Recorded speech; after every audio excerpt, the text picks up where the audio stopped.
Sobat Himepa, kembali lagi dengan Himi dan Epa. Welcome back di video pembelajaran Himepa. Kali ini materi terkait perilaku konsumen dengan pemateri Kak Amalia Nursyafitri. Jangan lupa cek deskripsi video untuk lihat softfile full materi yang disampaikan ya. Happy watching! Halo semuanya, kembali lagi di private class Himepa yang ke-6. Izin memperkenalkan diri, namaku Amalia Nursyafitri, dan aku dari Prodi Ekonomi Pembangunan Angkatan 2020. Anyway, di kesempatan kali ini, aku bakalan sedikit sharing nih, materi dari mata kuliah pengantar ilmu ekonomi mikro. Aku akan bahas 3 topik. Yang pertama, manfaat elastisitas permintaan. Yang kedua, manfaat elastisitas penawaran. Dan yang terakhir, teori perilaku konsumen. Untuk mempersingkat waktu, kita langsung ke inti pembahasan ya. Masuk ke topik pembahasan yang pertama, yaitu tentang manfaat elastisitas permintaan. Sebelumnya, apa sih elastisitas permintaan itu? Elastisitas permintaan adalah persentase perubahan pada kuantitas permintaan suatu barang akibat adanya 1% peningkatan pada harganya. Manfaat elastisitas permintaan antara lain, yang pertama, membantu pemerintah dalam mengambil kebijakan impor. Karena seperti yang kita ketahui, pemerintah ini memiliki andil sebagai pengendali impor. Apabila negara tersebut melakukan impor suatu barang yang nilai elastisitasnya sudah diketahui, maka pemerintah dapat mengambil kebijakan apakah impor barang tersebut tetap dilanjutkan ataupun diberhentikan. Manfaat yang kedua, membantu pemerintah dalam mengambil kebijakan pajak, antara lain, menentukan dan memutuskan kenaikan ataupun penurunan pemungutan pajak. Karena jika diketahui bahwa permintaan barang tertentu sifatnya elastis, maka pemerintah tidak akan melakukan kenaikan dalam hal pemungutan pajak terhadap barang tersebut. Namun, jika sifatnya inelastis, pemerintah akan cenderung untuk menaikkan pemungutan pajak untuk barang tersebut.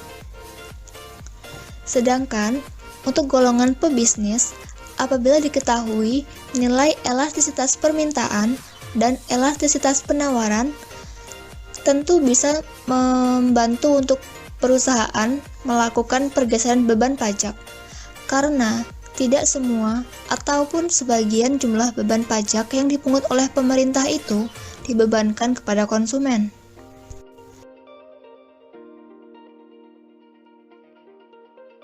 Manfaat yang ketiga, membantu produsen dalam menentukan kebijakan harga atas produk yang dihasilkan. Jadi, banyak strategi yang bisa dilakukan oleh produsen agar mendapatkan keuntungan yang maksimal. Salah satunya melalui kebijakan harga. Apabila suatu produk sifatnya elastis, maka produsen tidak perlu menerapkan kebijakan untuk menaikkan harga barang tersebut, karena hanya akan menyebabkan jumlah yang diterima akan turun. Sedangkan, jika sifatnya inelastis, produsen dapat menerapkan kebijakan untuk menaikkan harga pada suatu tingkat yang wajar, sehingga penerimaan akan meningkat.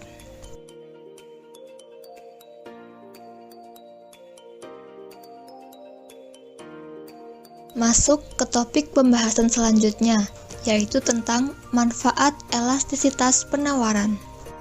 Elastisitas penawaran adalah persentase perubahan kuantitas penawaran yang diakibatkan dari adanya peningkatan 1% harga. Manfaat elastisitas penawaran. Yang pertama, membantu mengetahui apakah perusahaan tersebut sehat atau tidak. Karena semakin elastis, berarti respon penawaran terhadap perubahan harga semakin cepat dan menjadi salah satu indikator bahwa perusahaan tersebut sehat.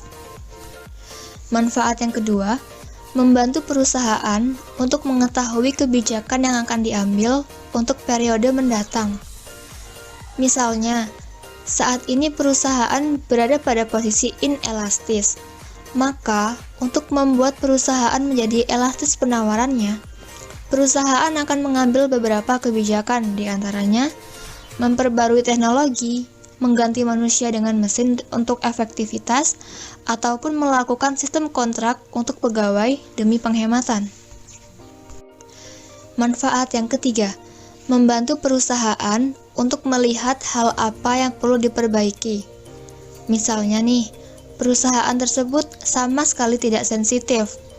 Nah, setelah dilakukan analisis elastisitas penawaran, dapat diketahui ternyata perusahaan tersebut masih baru saja berdiri, sehingga belum bisa mengikuti arus eksternal dengan baik. Karena masih banyak hal yang harus dibenahi di lingkup internalnya.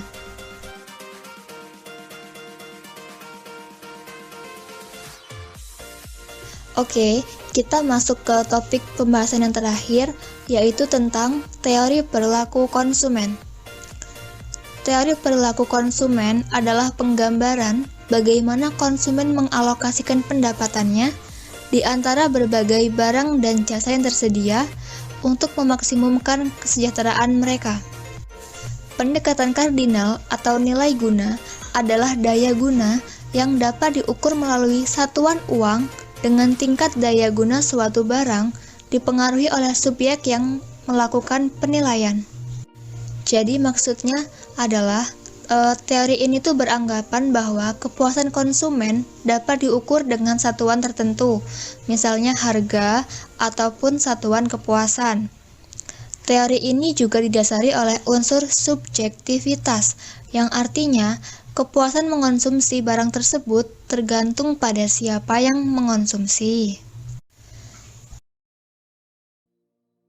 Dalam pendekatan kardinal, terdapat satu landasan hukum yang berlaku, yakni hukum Gosen. Hukum Gosen 1 menyatakan jika kebutuhan seseorang dipenuhi terus-menerus, maka kepuasannya akan semakin menurun. Hukum Gosen 2 menjelaskan bahwa seorang konsumen akan memenuhi berbagai kebutuhannya sampai mencapai intensitas yang sama.